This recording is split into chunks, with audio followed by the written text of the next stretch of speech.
which is that sometimes people say, well, what is the business model for Mars?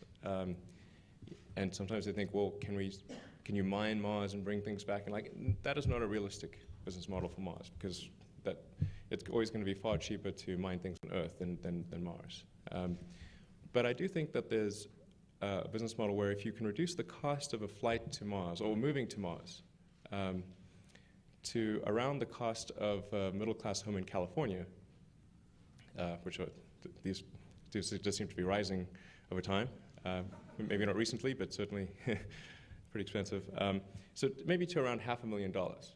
Then I think you would have enough people would buy a ticket and move to Mars to be part of creating a new planet and be part of kind of the founding team of a new civilization.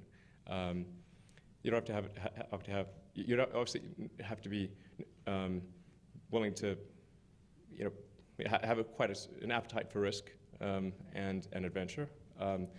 But there's 7 billion people on Earth now. There'll be probably 8 billion by the midpoint of the century. So even if 1 in a million people decided to do that, that's still 8,000 people. And I think probably more than 1 in a million people will decide to do that. So that's what I think is sort of the Mars business model, if you will.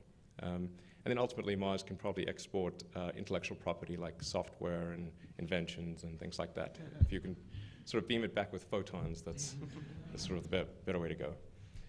All right.